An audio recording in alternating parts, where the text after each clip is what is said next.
नमस्कार दोस्तों, अगर मैं आपको कहूँ कि 3D सॉफ्टवेयर के मदद से किसी फ्रूट को काटा जाए तो वो किस तरह से दिखाई देगा, तो बिल्कुल रिजल्ट आपके सामने है। ये काम माया में किया हुआ है और आज हम इसके ऊपर ही चर्चा करने वाले हैं। लेकिन चर्चा करने से पहले एक बात हम लोग देखना चाहते हैं कि अभी तक हमारे स्टूडेंट्स ने हमारे वेबसाइट पे क्या क्या सबमिशन किया हुआ है। तो चलिए हम लोग वहाँ पे जाते हैं, जंप करते हैं हमारे वेबसाइट पे, जहाँ हिंदी एनिमेशन ट्यूटोरियल के स्टूडेंट कैंपस में हमें जाना है। साथ में कैंपस 2022 में क्या काम हो रखा है वो भी देखना है। तो चलो शुरू करते हैं। मेरा नाम है अमय पेडनेकर। हिंदी एनिमेशन ट्यूटोरियल हमारा एक ऑनलाइन वेब पोर्टल है जहाँ पे हम एनिमेशन और वीएफएक्स के क्लासेस चलाते हैं, और वो भी वन ऑन वन लाइव। तो चलो स्टूडेंट कैंपस 2022 में जाके देखते हैं कि क्या क्या सबमिशन आ चुका है हमारे स्टूडेंट के साथ। सबसे पहले मैं यहाँ पे एक कैरेक्टर एनिमेशन देख पा रहा हूँ जो एक स्क्रूअल है, जंप कर रहा है। ये बिल्कुल एक बाउंसिंग बॉल के आगे वाली असाइनमेंट है जिसमें हम फॉलो थ्रू एक्शन दे ले रहे हैं उसके टेल के साथ। आप जैसे ही देख रहे हो स्क्रूअल जंप कर रही है तो उसकी फॉलो थ्रू एक्शन उसके टेल में आ रही है। साथ में अमित केसरी ने यहाँ पे एक पेड़ जिसको फ्रूट्स लगे हुए हैं और इन्हीं फ्रूट्स को आज हम काटने वाले हैं। तो Amit Kesari, thank you very much fruits देने के लिए जो हम अभी काटने जा रहे हैं हमारे माया में। 3D वर्चुअल फ्रूट को हम लोग काटेंगे, ठीक है। और यहाँ पे वापस से हम देख रहे हैं कि टेल का एनिमेशन करने से पहले आपको एक पेंडुलम करना होगा जिसमें हम लोग ने सेम वही फॉलो थ्रू एक्शन का स्टडी किया हुआ है। और यहाँ पे मैं देख रहा हूँ उपेश कुमार ने एक 3D कैरेक्टर बनाया हुआ है, एक छोटा बच्चा। शायद ये उपेश कुमार का फर्स्ट कैरेक्टर मॉडलिंग है। आप सभी लोग अच्छा काम कर रहे हैं, सही से काम कर रहे हैं और आगे बढ़ रहे हैं। तो चलो अभी मैं थोड़ी सी आपकी मदद कर देता हूँ। आपको और एक चीज़ बता देता हूँ कि अगर फ्रूट हम माया में काटने जाए तो वो कैसे लगेगा और उसे किस तरह से हम अंजाम दे सकते हैं, यानी कि किस तरह से उसे क्रिएट कर सकते हैं। चलिए शुरुआत करते हैं। तो सबसे पहले मैं यहाँ पे एक स्पीयर क्रिएट करता हूँ। अब इस स्पीयर को फल के आकार में लाने के लिए इसे हम एक्स एक्सेस में स्केल करेंगे। स्केल करने से ये थोड़ा सा ओवल शेप में आ जाएगा और इस तरह से हम इसे फल का आकार दे सकते हैं। अब इसी ओवल शेप को हमें अलग अलग हिस्सों में बांटना होगा क्योंकि हम इसे काटने वाले हैं। आप देख सकते हो कि इसको मैं 3 हिस्सों में काट सकता हूँ फ़िलहाल के लिए, और आगे हमें इसके हिस्से बढ़ाने होंगे तो वो भी कर सकते हैं, लेकिन अभी फ़िलहाल के लिए हम लोग जानेंगे कि इसको कैसे हिस्सों में तब्दील किया जाए। इसके लिए मैं इधर अभी फ़िलहाल इसके 3 हिस्से बना रहा हूँ। तो इसे मैं फेस मोड में सिलेक्ट करता हूँ और इन फेसेस को सिलेक्ट कर मैं पॉलीगॉन मोड में से मेश मेनू में इसे एक्सट्रैक्ट कर लेता हूँ। तो ऐसा करने से ये सिलेक्टेड पॉलीगॉन मुख्य ऑब्जेक्ट से सेपरेट हो जाएंगे, यानी कि अलग हो जाएंगे।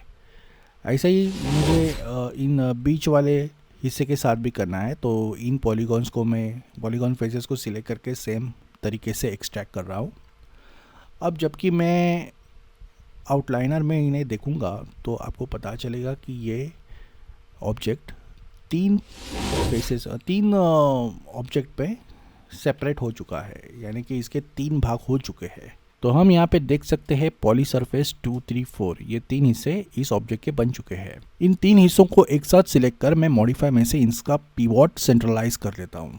उसके बाद हर एक हिस्से को सिलेक्ट कर मैं इन्हें अलग कर देता हूँ। अलग करने के बाद आपको पता चलेगा कि इसके अंदर एक हॉलो स्पेस है। उस हॉलो स्पेस को मैं फिल टूल के मदद से फिल कर देता हूँ, तो ये अंदर से भरा हुआ लगेगा। तो ये फल है, फल अंदर से हमेशा भरे हुए होते हैं। तो फिल होल टूल के मदद से मैं इन्हें बुझा रहा हूँ, यानी कि इनकी अंदर की जो स्पेस है उसे भर रहा हूँ। तो चले ये जो लास्ट पोर्शन बचा हुआ है इसे भी मैं फिल होल टूल के मदद से भर रहा हूँ। तो आखिर में ये कटा हुआ फल भरने के बाद कुछ इस तरह से दिखाई देगा, ठीक है। चलो अब आगे बढ़ते हैं। अब इस फल के इन तीनों हिस्सों को मैं एक साथ जुड़े रखना चाहता हूँ, क्योंकि जब तक इनके ऊपर वो ब्लेड नहीं चलेगा, वो चॉपर नहीं चलेगा, तब तक ये सेपरेट नहीं होंगे एक दूसरे के साथ। तो बेहतर यही होगा कि ट्रांसलेट के मदद से ज़ीरो वैल्यू कर मैं इन्हें एक साथ अपनी जगह पे ले आता हूँ। उसके बाद इन तीनों हिस्सों को मैं मेरे तरफ से समझने के लिए नाम देता हूँ। तो फ्रूट 1 यानी कि उसका शॉर्ट फॉर्म F1, फिर फ्रूट 2 यानी कि F2 और फ्रूट 3 यानी कि F3। तो इस तरह से मैं इनको नाम दे के रखता हूँ ताकि ये आगे फ्यूचर में मुझे समझने में आसानी हो। फ्रूट 2 और 3 को मैं हाइड कर लेता हूँ। अब हम फ्रूट 1 पे कॉन्सेंट्रेट करेंगे। यहाँ पे मैं एक लोकेटर इंसर्ट कर लेता हूँ और इस लोकेटर को स्नैप करते हुए मैं फ्रूट 1 के ऊपर वाले हिस्से में उसके एज के साथ स्नैप कर देता हूँ एक वर्टेक्स के साथ। ठीक है, अब मैं फ्रूट 2 का हिस्सा विजिबल कर इसी लोकेटर को कंट्रोल D के साथ डुप्लीकेट कर उसके फ्रूट 2 के आगे वाले हिस्से में स्नैप कर देता हूँ, वही लाइन में जिस लाइन में हमने फ्रूट 1 को उस लोकेटर को स्नैप किया था। अब हमारी बचे हुए फ्रूट 3 की विजिबिलिटी ऑन कर इन लोकेटर को एक साथ सिलेक्ट कर मॉडिफाई में से इनका फ्रीज ट्रांसफॉर्मेशन करना है, यानी कि इनकी जो ट्रांसलेशन वैल्यू है ये 0 रहेगी। ठीक है, तो इस तरह से हमने फ्रूट के 3 हिस्से साथ में 2 लोकेटर कंट्रोलर्स क्रिएट किए हुए हैं। अब आगे बढ़ते हैं। अब आगे हम चॉपर का निर्माण करेंगे। तो अब मैं चॉपर के ब्लेड को यहाँ पे मॉडल कर रहा हूँ। तो कुछ इस प्रकार से मैं पॉलीगॉन फेस लेके एक प्लेन लेके उसको एक्सट्रूड कर रहा हूँ और इस चॉपर की मोटाई उसके ब्लेड की मोटाई में इतनी रखना चाहता हूँ। उसके बाद फिर उसके ब्लेड को शार्प करने के लिए नीचे वाले 2 वर्टेक्स को सिलेक्ट कर मैं एडिट मेश में से उन्हें मर्ज कर देता हूँ। मर्ज करने से इनका जो एंड पोर्शन है वो नुकीला हो जाएगा और चॉपर का ब्लेड कुछ इस तरह से दिखाई देगा जो काफ़ी शार्प नज़र आ रहा है। अब मॉडिफाई में जाके इस चॉपर के पिवट पॉइंट को मैं इस फ्रूट के बीचों बीच सेट कर देता हूँ, यानी कि फ्रूट के बीचों बीच मैं इसे स्नैप कर यहाँ पे इसका पिवट पॉइंट्स मैं सेट कर रहा हूँ चॉपर का। और इस नए सेट किए हुए पिवट पॉइंट को मैं मॉडिफाई में जाकर फ्रीज ट्रांसफॉर्मेशन करना चाहता हूँ। तो इस पिवट पॉइंट को मैं फ्रीज ट्रांसफॉर्मेशन के साथ यहाँ पे चॉपर की जो वैल्यू है ट्रांसलेशन XYZ वो 0 हो जाएगी। अगर दूसरे शब्दों में कहे तो ये हमारी चॉपर की डिफ़ॉल्ट पोजीशन हो चुकी है। चलिए अब आगे बढ़ते हैं।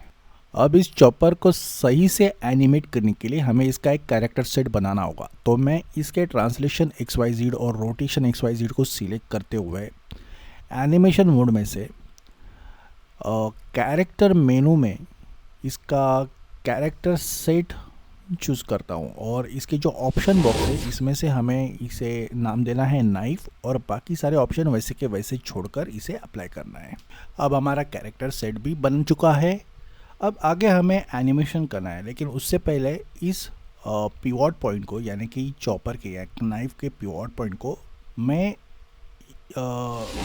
F1 के लोकेटर के साथ स्नैप करना चाहता हूँ ताकि एनिमेशन करते वक्त ये बिल्कुल सही से उसी पॉइंट से इसे काटना शुरू करे जिस पॉइंट पे हमने इसके स्लाइस यानी कि इसके टुकड़े पहले से डिसाइड किए हुए हैं, फ्रूट 1, फ्रूट 2 और फ्रूट 3 इस सीक्वेंस में। तो उसके लिए इसके पिवट का और लोकेटर का एक साथ स्नैप होना बेहद ज़रूरी है। अब जैसे आप टाइम स्लाइडर पे देख पा रहे हो एनिमेशन के, मैंने फ्रेम 1 पे की लगा रखा है और फ्रेम 10 पे मैं इस नाइफ को नीचे ले आकर और एक की फ्रेम लगा रहा हूँ।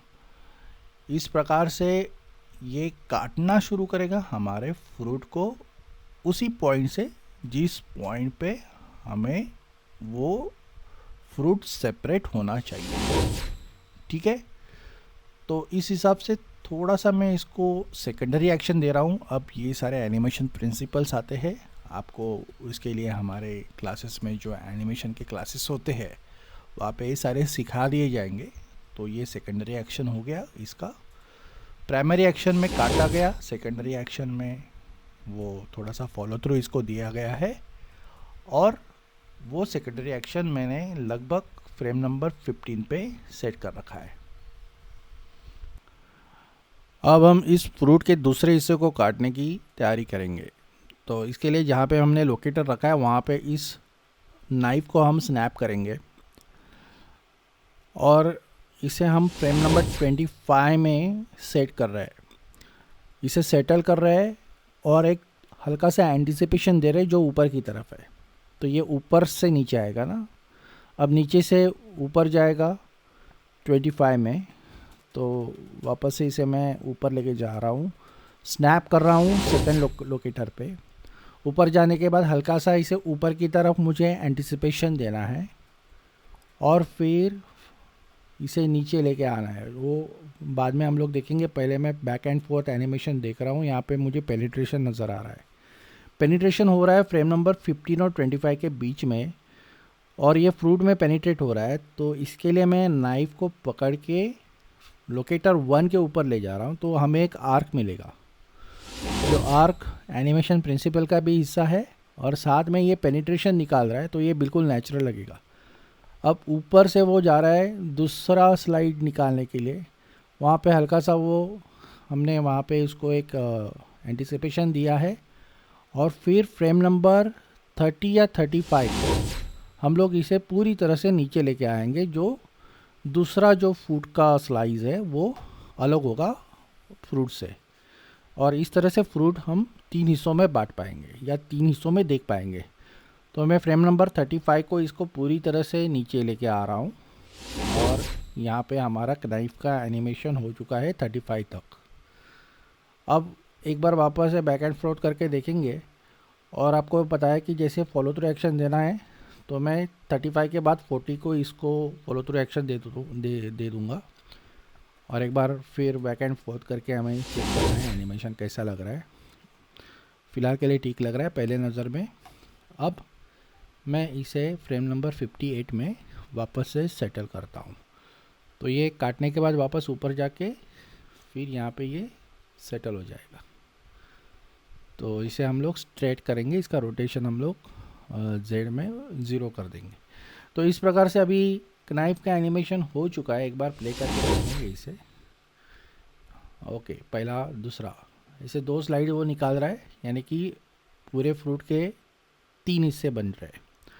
अब यहाँ पे हमने एक नाइफ का एनिमेशन कर दिया है। अब जो बचा है वो है फ्रूट का एनिमेशन, जो हम कल करेंगे। अब आप इसको देखना, अगर आप ट्यूटोरियल को फॉलो कर रहे हैं तो एक बार करके देखना। अब सीन को सेव करते हैं, और कल के लिए मैं वापस 9:30 बजे आता हूँ, और आपको कल जो इसका आधा बचा हुआ हिस्सा है जिसमें हम लोग फ्रूट को स्लाइस के उसके एनिमेशन दिखाएंगे, और पूरा सीन कवर हो जाएगा इसमें। ठीक है, तो हिंदी एनिमेशन ट्यूटोरियल के साथ जुड़ने के लिए धन्यवाद दोस्तों। कल मिलते हैं 9:30 बजे इस ट्यूटोरियल का दूसरा और आखिरी भाग लेके। चलिए, आपका दिन शुभ रहे। धन्यवाद।